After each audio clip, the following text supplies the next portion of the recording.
Madame, veuillez vous déplacer vers l'arrière. Cette section est réservée aux passagers de première classe. La voix claire et ferme de l'hôtesse résonna dans la cabine, tandis que des téléphones se levaient pour filmer la scène. Vanessa Bennett leva les yeux de sa tablette, son expression parfaitement calme, ne trahissant aucune émotion. Elle portait un simple sweat à capuche gris, un jean délavé et un sac en cuir légèrement usé. Rien, dans son apparence, ne laissait deviner qu'elle était une puissante dirigeante. Pour tous ceux qui regardaient, elle n'était qu'une passagère ordinaire à qui l'on disait qu'elle n'avait pas sa place ici. Devant elle, l'hôtesse Laura Evans tapotait impatiemment sur sa tablette, sa voix lourde de suspicion. « Vous m'avez entendu? Vous n'êtes pas à la bonne place. » Vanessa tendit calmement sa carte d'embarquement. Siège 1A, première classe. Les yeux de Laura se plissèrent. « Il doit y avoir une erreur. Montrez-moi votre pièce d'identité. » Tout autour, des dizaines de passagers levaient leur téléphone pour filmer. Un compte Instagram nommé @flywatcher lança un direct immédiatement. Avez-vous déjà vu la vie de quelqu'un changer complètement en moins d'une heure? Les histoires vraies, surtout celles vécues par des Noirs, peuvent déclencher une vague assez forte pour ébranler tout un système. La cabine de première classe d'Atlantic Airways s'emplit d'un silence feutré, parfumé aux fragrances de luxe. Vanessa Bennett, célèbre PDG noire de Bennett Enterprises, s'installa dans le siège 1A, sa place habituelle lors de ses voyages d'affaires. Elle expira doucement et ouvrit son ordinateur portable pour préparer son discours principal à la conférence internationale de Chicago. Avec son hoodie gris, son jean usé et ses baskets blanches, elle ressemblait à une simple voyageuse discrète, bien loin des tailleurs coûteux qui ornent les couvertures des plus grands magazines économiques. Soudain, le clic-clic-clic de talons aiguilles rompit le calme. Laura Evans, jeune femme blonde aux cheveux tirés en arrière et au visage aux traits marqués, avança vers le siège de Vanessa, son regard la détaillant de haut en bas avec une suspicion à peine voilée. « Je suis désolé, mais vous n'êtes pas à la bonne place. Cette section est réservée aux clients premium, » annonça Laura d'une voix assez forte pour que les passagers voisins entendent. Vanessa releva la tête, esquissa un sourire poli et soutint son regard. « Je ne me suis pas trompée de place. » Elle montra son téléphone, où figurait clairement sa carte d'embarquement électronique. 1A, première classe. J'ai réservé ce billet il y a 3 semaines. Les lèvres de Laura se pincèrent. Je suis sûr qu'il y a une erreur. Puis-je voir votre pièce d'identité? Vanessa, sans se presser, prit son permis de conduire dans la poche de son hoodie et le lui tendit. Laura l'examina attentivement, alternant son regard entre la photo et le visage de Vanessa, comme si elle cherchait un signe de fraude. Y a-t-il un problème? Demanda Vanessa, d'un ton calme et mesuré. Laura fronça les sourcils, toujours sceptique. Ce doit être un problème de système.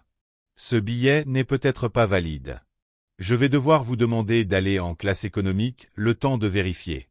Les mots tombèrent comme une lame, et la tension monta dans la cabine. Les passagers se mirent à chuchoter, leurs yeux faisant des allers-retours entre les deux femmes. Vanessa sentit le coup porté par le préjugé, mais resta impassible. « Je comprends que vous fassiez votre travail, mais il n'y a aucune erreur. J'ai payé intégralement ce billet de première classe. » Les lèvres de Laura se retroussèrent en un sourire condescendant. « Peut-être que vous n'êtes pas familière avec le fonctionnement des réservations premium. Ces sièges sont très chers et ne sont pas faits pour tout le monde. Vous devriez vous déplacer maintenant pour éviter tout désagrément. » La cabine se figea après cette remarque. Quelques passagers murmurèrent entre eux. Même si Vanessa avait l'habitude des situations complexes, elle ne pouvait nier la blessure infligée par ses paroles. « Je vous suggère de revérifier votre système avant de faire des suppositions infondées. Cela ne me concerne pas uniquement, c'est aussi l'image de la compagnie qui est en jeu. » Laura marqua une pause, son visage vacillant un instant avant de reprendre son expression glaciale. Elle hocha brièvement la tête et s'éloigna, ses talons claquant sur le sol de la cabine, laissant Vanessa et les témoins dans un mélange de curiosité et de malaise. Vanessa soupira. Elle savait que ce n'était que le début d'un vol mouvementé. Mais une chose était certaine, elle n'accepterait pas en silence une discrimination.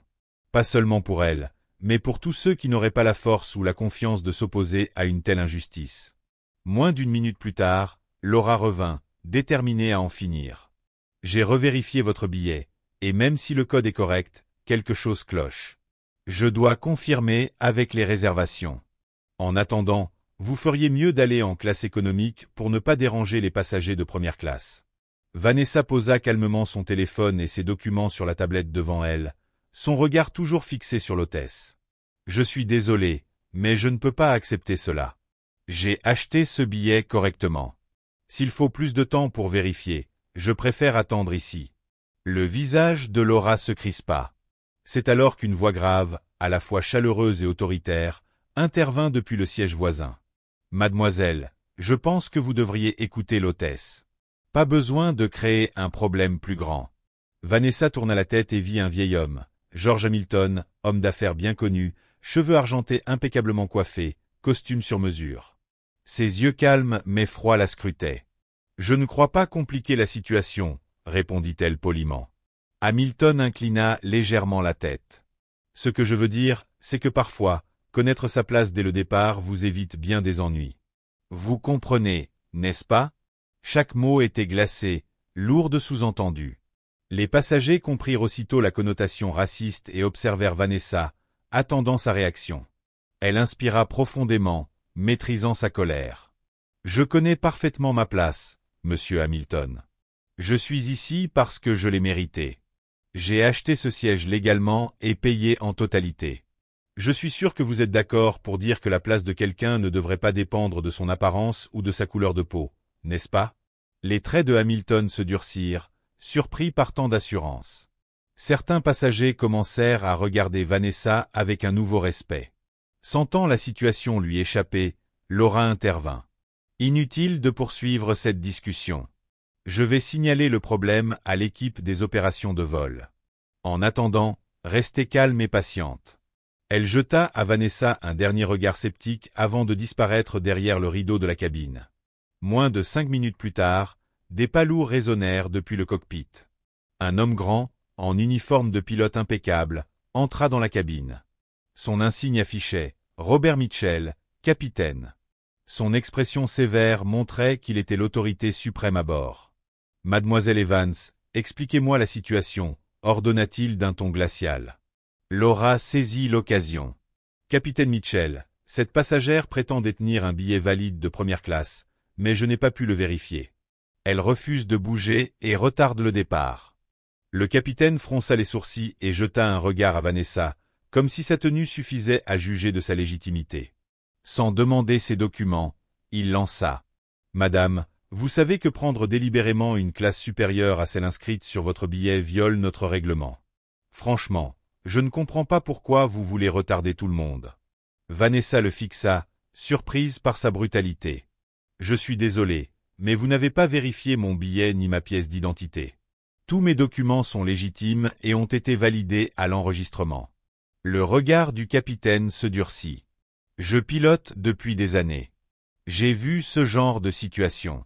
Honnêtement, je ne crois pas qu'une personne comme vous ait réellement acheté ce billet. La meilleure chose à faire est de quitter ce siège immédiatement, avant que je ne sois obligé d'appeler la sécurité. » Ces mots, une personne comme vous, frappèrent Vanessa comme un coup de poignard. La cabine plongea dans un silence oppressant. Vanessa soutint son regard. « Si vous tenez à la vérité, prenez une minute pour examiner mes documents. Refuser de vérifier et tirer des conclusions hâtives est inacceptable. » Une lueur de colère passa dans les yeux du capitaine. Peu habitué à être contesté, il trancha. « Je ne discuterai pas davantage. Si vous refusez de quitter ce siège, j'appellerai immédiatement la sécurité. » À côté de lui, Laura laissa paraître un sourire discret. Elle sentait que l'issue tournerait en sa faveur. Quelques passagers à proximité, qui avaient d'abord ressenti de la sympathie pour Vanessa, commencèrent à hésiter dans leur soutien. Influencée par la décision ferme du capitaine, Vanessa prit une profonde inspiration pour se calmer, cherchant la meilleure manière de gérer ce moment tendu sans sacrifier sa dignité. Elle savait que son honneur personnel était en jeu, ainsi que celui de nombreux autres ayant subi un biais injustifié similaire. Déterminée, elle jura que quoi qu'il arrive, elle ne céderait pas aux préjugés injustes que le capitaine Mitchell et Laura Evans lui imposaient aussi ouvertement. L'air dans la cabine de première classe semblait s'être épaissi après la déclaration ferme du capitaine Mitchell. Vanessa pouvait sentir le doute dans le regard de chacun, comme si elle seule était responsable de ce trouble. Elle resta assise bien droite, sans montrer aucun signe de capitulation, le regard fier et fixe, directement posée sur le capitaine Mitchell. À cet instant, un léger grésillement se fit entendre dans le micro du casque que tenait Laura, brisant le silence pesant. « 2 agents de sécurité vont monter immédiatement pour inspecter la situation », annonça Laura d'une voix basse mais suffisamment claire pour que toute la cabine entende. Vanessa acquiesça légèrement, silencieuse, espérant que la présence de la sécurité clarifierait la situation et mettrait fin à cette comédie gênante. Quelques minutes plus tard, des pas rapides et assurés résonnèrent à la porte de la cabine. 2 agents de sécurité en uniforme entrèrent. Le plus grand, Derek, affichait une carrure imposante et une prestance autoritaire. À ses côtés, une collègue plus petite mais au regard perçant, Alicia Perez. « Bonjour, capitaine Mitchell », dit Derek d'un ton calme et professionnel. « Nous avons été informés d'un problème concernant cette passagère. Pouvez-vous nous expliquer ?» Cette passagère affirme avoir un billet valide en première classe, mais refuse de se déplacer, répondit froidement le capitaine, lançant un regard accusateur à Vanessa. Elle cause un retard inacceptable. Toujours calme et posée, Vanessa tendit immédiatement son billet électronique et sa pièce d'identité à Derek et Alicia. « Je vous en prie, vérifiez tout », dit-elle clairement en articulant chaque mot. « Je suis certaine que cela résoudra l'affaire. » Derek prit les documents et commença une vérification approfondie à l'aide de son appareil portable, tandis qu'Alicia examinait chaque détail sur l'écran du téléphone de Vanessa. Au bout de quelques minutes, l'expression de Derek s'adoucit nettement. Il échangea un regard entendu avec Alicia, puis parla avec autorité. « Tout est en règle. Aucun problème détecté. Ces documents et son billet sont entièrement valides. » Il s'adressa ensuite au capitaine Mitchell et à Laura, son ton ne laissant aucun doute. Quelques passagers murmurèrent, soulagés, leurs soupçons se détournant de Vanessa pour se poser sur l'équipage. Pourtant, Laura Evans refusa obstinément d'accepter ce verdict, ses lèvres serrées, ses yeux plissés de colère et de mauvaise volonté. Ne pouvant plus se contenir, elle lança brusquement. « C'est ridicule. Des gens comme elle trouvent toujours un moyen de tricher pour faire croire qu'ils ont leur place ici. » Ces paroles claquèrent violemment dans la cabine de première classe, suscitant des regards choqués de la part de Derek et Alicia. Les passagers autour frémirent d'indignation devant cet éclat de racisme. Vanessa eut la sensation qu'une lame invisible venait de la transpercer. Elle reconnut clairement ce biais si souvent exprimé à son encontre. Le sourcil de Derek se fronça avec désapprobation tandis qu'il s'adressait fermement à Laura. « Mademoiselle Evans, je vous demande de faire attention à votre langage. Nous avons vérifié les documents et le billet de cette passagère. Aucune preuve de faute. » Le visage du capitaine Mitchell se tendit, mais il ne répondit rien, réalisant peut-être la gravité des propos de Laura. Les passagers commencèrent à chuchoter entre eux, lançant des regards réprobateurs à l'hôtesse. Vanessa redressa le menton et fixa Laura, sa voix mesurée mais chaque mot porteur de force. « Je suis profondément déçu qu'une professionnelle du service client en vienne à un tel niveau de discrimination flagrante. Votre parti pris ne m'a pas seulement blessé personnellement, mais a aussi terni la réputation et la dignité d'Atlantic Airways. » Pendant un instant, le visage de Laura rougit, non pas de honte, mais de colère et d'embarras d'avoir été prise en flagrant délit devant tout le monde. Elle ouvrit la bouche pour répondre, mais hésita. Sa confiance arrogante avait complètement disparu. Le capitaine Mitchell regarda autour de lui, semblant réaliser que la situation lui échappait. Il se tourna doucement vers les 2 agents de sécurité. « Si tout a été vérifié, je vais reconsidérer la manière de gérer cette affaire. » Derek acquiesça solennellement. « Tout est clair, capitaine. Je vous conseille de traiter cela avec justice et équité. » Alors que Derek et Alicia quittaient la cabine, Vanessa croisa le regard de Laura Evans. À cet instant, Vanessa comprit que ce n'était plus un simple conflit personnel. C'était une lutte plus vaste contre les préjugés et les injustices que beaucoup, elle y compris, avaient subies en silence. Cette fois, elle était déterminée à ne pas reculer ni compromettre ses valeurs, car la vérité et la justice méritaient bien plus. Le moment où les 2 agents de sécurité disparurent derrière la porte de la cabine, la tension en première classe resta palpable. Vanessa se laissa doucement aller contre son siège, s'efforçant de calmer sa respiration. Son regard croisa celui de Chloé Turner, une jeune femme à quelques rangées, dont l'icône de diffusion en direct brillait sur l'écran de son téléphone. Chloé jeta un regard plein de compassion à Vanessa avant de murmurer dans sa caméra. « Vous avez vu ça, n'est-ce pas ? Atlantic Airways vient de discriminer ouvertement une passagère noire sans raison valable. Cette femme a présenté des documents valides, et pourtant, ils l'ont harcelée et accusée de fraude juste à cause de son apparence. En quelques minutes, la diffusion en direct de Chloé explosa sur Twitter et Instagram. Le hashtag Atlantic Airways discrimination devint viral instantanément, générant des milliers d'interactions, de partages et de commentaires outrés sur le comportement biaisé de l'équipage, notamment les propos de Laura Evans et la rigidité du capitaine Mitchell. À quelques rangées, la docteure Emily Rhodes, une médecin reconnue qui avait assisté à toute la scène, se leva lentement. Elle ajusta ses lunettes à monture dorée, son regard calme mais déterminé reflétant des années de combat pour la justice. « Excusez-moi, capitaine Mitchell », dit Emily d'une voix claire qui attira l'attention de tous. « Je dois dire que la manière dont vous et mademoiselle Evans avez géré cette situation est totalement inacceptable. » Le capitaine fronça les sourcils, surpris et agacé qu'une autre passagère prenne la défense de Vanessa. « Madame, j'ai déjà dit que nous suivrons la procédure. Il n'est pas nécessaire d'en faire tout un plat. » « C'est justement là le problème, » répliqua Emily avec fermeté et logique. « J'ai observé dès le début que mademoiselle Bennett présentait des documents parfaitement valides. Alors pourquoi votre équipe a-t-elle refusé de l'accepter et a continué à la presser, allant jusqu'à proférer des suppositions racistes ?» Elle se tourna vers Brenda Cooper, la superviseure de la compagnie qui venait d'entrer. D'une voix calme mais incisive, elle ajouta « Mademoiselle Cooper, vous devez présenter des excuses à cette passagère. Les préjugés personnels de votre équipe n'ont pas leur place dans un service client professionnel. » Brenda Cooper, une femme grande, sûre d'elle, d'âge moyen, en uniforme bleu marine, avait observé la scène d'un regard glacial avant de s'adresser au personnel plutôt qu'aux passagers. Maintenant, elle regarda Vanessa droit dans les yeux. « Capitaine Mitchell, mademoiselle Evans, tenez-moi immédiatement au courant de la situation, » exigea Brenda d'un ton sévère, clairement du côté de l'équipage. Laura Evans s'empressa d'approcher, sa voix teintée d'indignation. « Mademoiselle Cooper, cette passagère refuse de coopérer, même si la sécurité a confirmé ses documents. Je pense qu'elle cherche délibérément à créer des problèmes et à retarder notre vol. » Brenda hocha la tête, son regard revenant vers Vanessa sans la moindre trace d'empathie. « Allons droit au but, mademoiselle Bennett. Je vous ordonne de passer en classe économique ou de quitter l'avion entièrement, afin que nous puissions partir à l'heure. » Une vague de colère traversa Vanessa, mais elle garda une voix polie et ferme. « Mademoiselle Cooper, je le répète.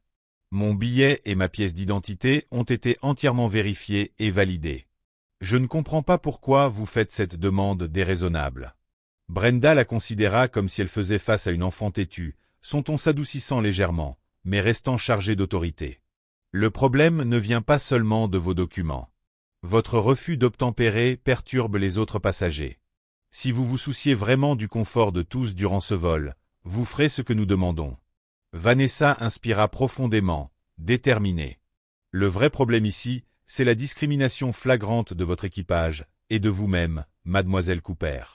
Pourquoi une passagère dûment validée doit-elle subir ce chantage infondé ?» Autour d'eux, les passagers hochèrent la tête en signe d'accord, leur sympathie se tournant ouvertement vers Vanessa. Le docteur Rhodes se tint aux côtés de Vanessa, regardant Brenda comme pour souligner son propos, mais cette dernière ne sembla pas émue par la réaction de la foule. Elle répéta son attitude froide et inflexible. « Je suis désolé que vous le ressentiez ainsi. En tant que responsable de supervision, j'ai l'autorité pour gérer tout ce qui affecte la sécurité et l'horaire de ce vol.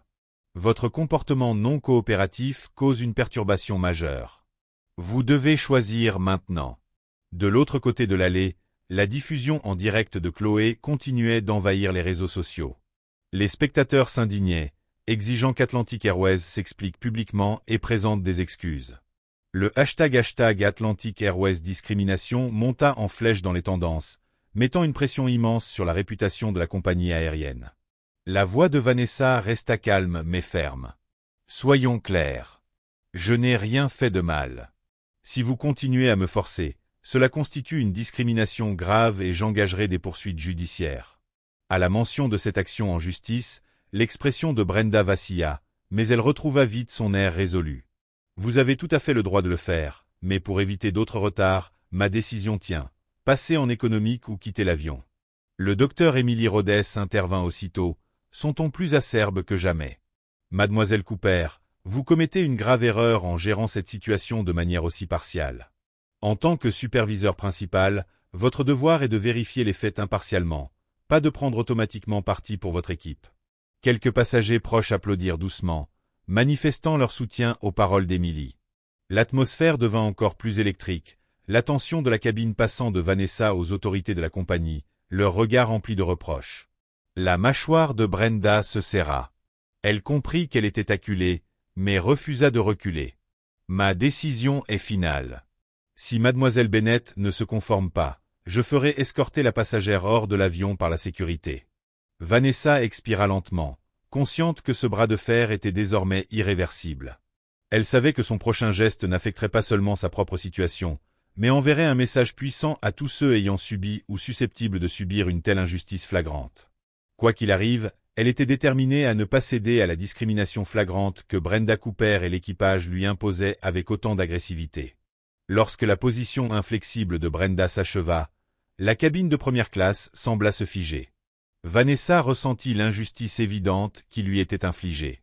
Pourtant, elle savait que ce n'était pas le moment de s'engager dans une nouvelle dispute. Il était temps de mettre fin une bonne fois pour toute à cette farce absurde. Elle plongea lentement la main dans le petit sac posé sur le siège à côté d'elle. Chaque mouvement était délibéré et maîtrisé, attirant l'attention de tous les passagers, comme s'il pressentait qu'un événement crucial allait se produire. De son sac, Vanessa sortit une petite carte de visite élégante, avec un logo doré embossé sur un papier de grande qualité. « J'espérais ne pas avoir à faire ça, mais il semble que vous ne m'ayez laissé aucun autre choix, » dit-elle doucement, sa voix calme mais empreinte d'une force qu'elle venait à peine de révéler. Elle tendit la carte à Brenda, son regard ne vacillant pas. Brenda baissa les yeux, sa confiance s'évaporant alors que confusion et étonnement envahissaient son visage. Ses lèvres tremblaient en lisant l'inscription « Vanessa Bennett, PDG, Bennett Enterprises ». Vanessa se leva et fit face à toute la cabine, sa voix résonnant plus forte et plus claire que jamais. « Je suis Vanessa Bennett, PDG de Bennett Enterprises. Nous détenons actuellement 23% d'Atlantic Airways, la compagnie sur laquelle vous voyagez aujourd'hui. » Ces paroles frappèrent la cabine comme un coup de tonnerre. Les passagers qui doutaient d'elle quelques instants plus tôt la regardaient désormais avec une admiration stupéfaite et une juste colère.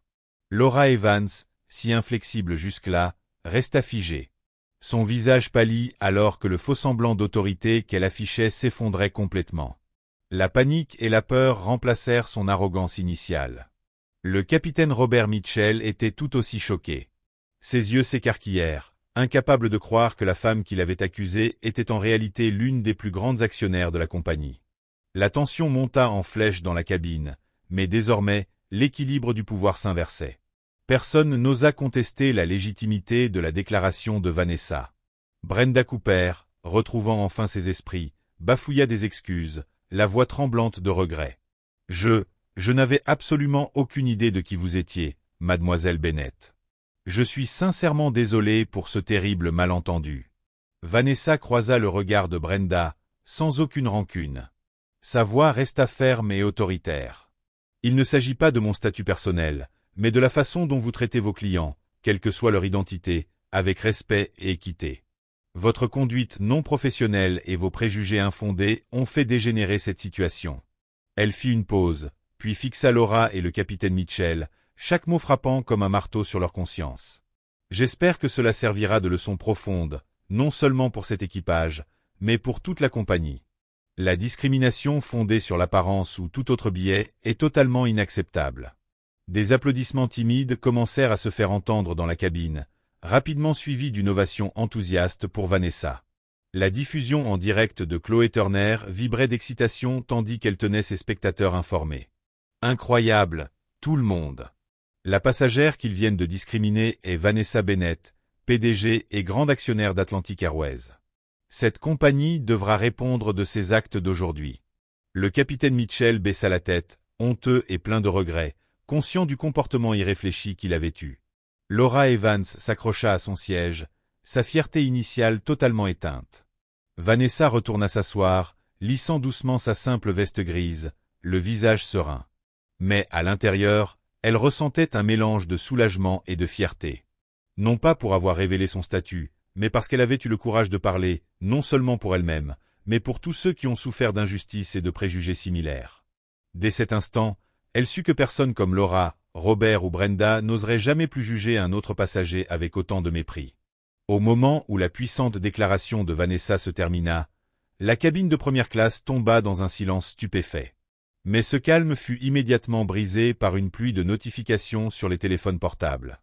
La diffusion en direct de Chloé Turner avait explosé sur toutes les plateformes sociales. Le hashtag Atlantic Airways discrimination n'était plus seulement un mot-clé tendance, il était devenu une tempête médiatique, ébranlant la réputation de cette compagnie autrefois prestigieuse. Au siège d'Atlantic Airways, le visage de la PDG Patricia Vance devint livide tandis qu'elle faisait défiler les commentaires outrés sur son téléphone. Chaque message cinglant sur le comportement non professionnel et chargé de préjugés de son équipage la blessait davantage. Consciente de la gravité de la crise, Patricia ordonna immédiatement une réunion d'urgence du conseil d'administration pour contenir les dégâts avant qu'ils ne s'aggravent. Moins d'une heure plus tard, les membres du conseil, puissants et influents, se rassemblèrent dans la salle de conférence du dernier étage. La tension dans la pièce était palpable. Ces gens habitués à commander et à imposer leur autorité étaient maintenant marqués par l'inquiétude. « Nous avons besoin de clarté, et vite », ouvrit Patricia d'un ton grave qui fit taire la salle. « La réputation de notre compagnie est sérieusement menacée à cause des actions irréfléchies de l'équipage de ce jour. » À ses côtés, Kenneth Marshall, vice-président du conseil, retira ses lunettes et se massa le nez, son stress évident. « Nous ne risquons pas seulement notre image publique.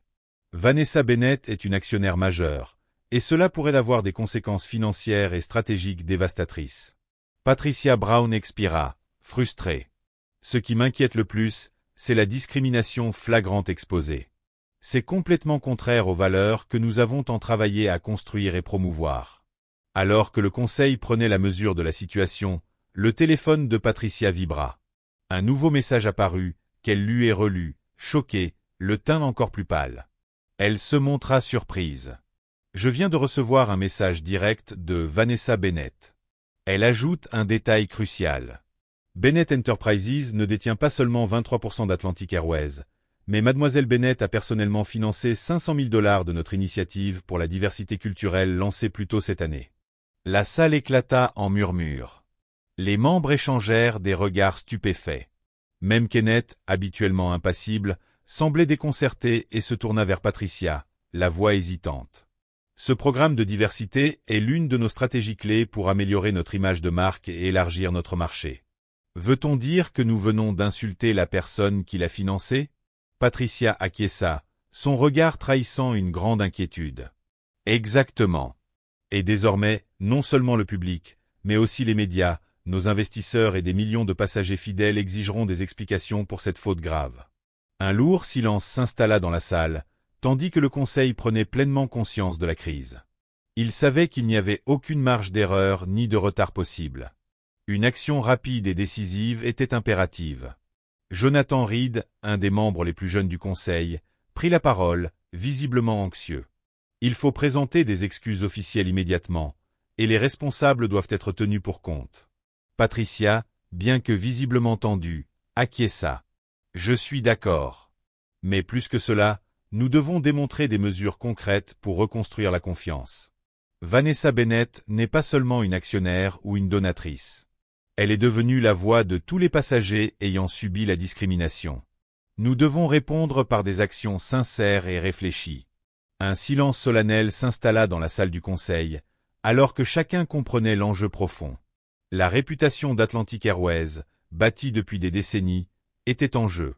Si la compagnie ne réagissait pas de manière appropriée et rapide, les conséquences pourraient être catastrophiques. Finalement, Patricia se leva, le regard balayant la pièce avec une résolution sans faille. « Nous tiendrons une conférence de presse aujourd'hui. Je présenterai personnellement des excuses au nom d'Atlantic Airways et exposerai les conséquences précises pour les personnes impliquées. Je prendrai également contact directement avec Vanessa Bennett pour m'excuser en personne et discuter d'une compensation ainsi que d'un plan complet de réforme interne. » Un à un, les membres du conseil acquiescèrent en silence, résolus à saisir que cette crise, bien que profondément dommageable, représentait aussi une opportunité. Descendre des actes inconsidérés de Laura Evans et du capitaine Mitchell, Atlantic Airways avait la chance d'éliminer les préjugés de sa culture et de reconstruire ses valeurs fondamentales plus fortes que jamais. Quelques heures après que la nouvelle eut fait le tour des médias, les grands écrans du salon de l'aéroport diffusèrent un direct spécial. Les passagers se tournèrent immédiatement vers l'écran lorsque Vanessa Bennett apparut, son expression sérieuse mais posée. Vanessa regarda droit dans la caméra. À l'autre bout, tout le conseil d'administration d'Atlantic Airways était réuni dans la salle de conférence du siège. Leurs regards nerveux et leurs gestes discrets trahissaient la tension ambiante. La PDG Patricia Vance occupait la place centrale, sa confiance habituelle remplacée par une grande fatigue et une impression d'impuissance. « Bonjour », commença Vanessa d'une voix douce mais ferme. « J'espère que tout le monde comprend pourquoi cette réunion d'urgence est diffusée en direct.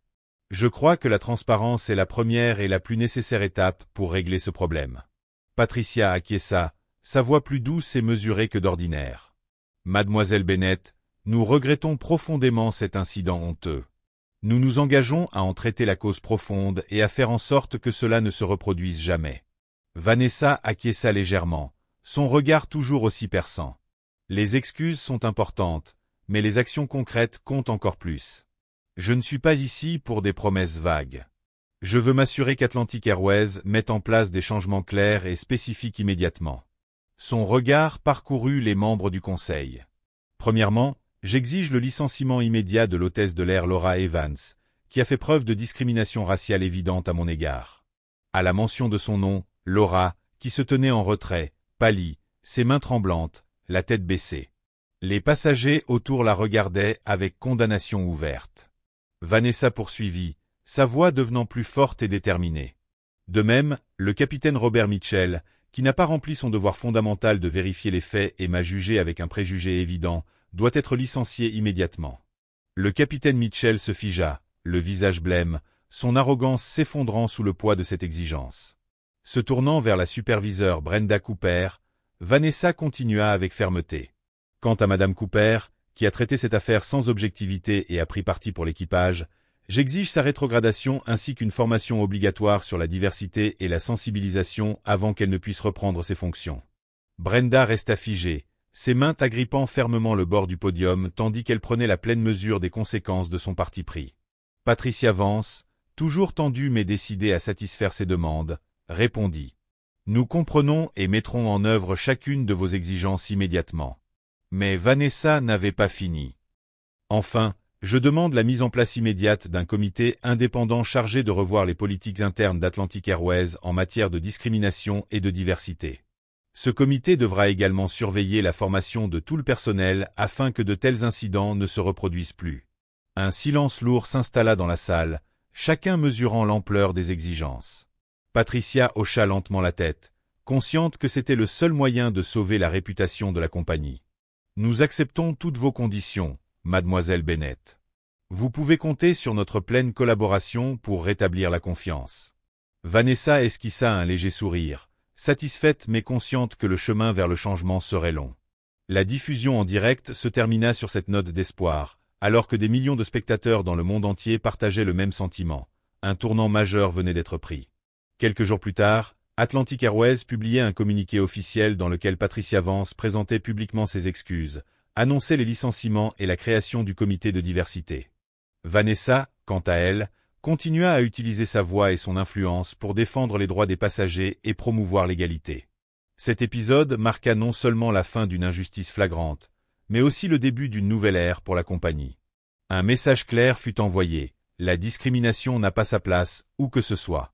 Et pour Vanessa Bennett, ce combat personnel devint un engagement universel, un combat pour la dignité, le respect et la justice.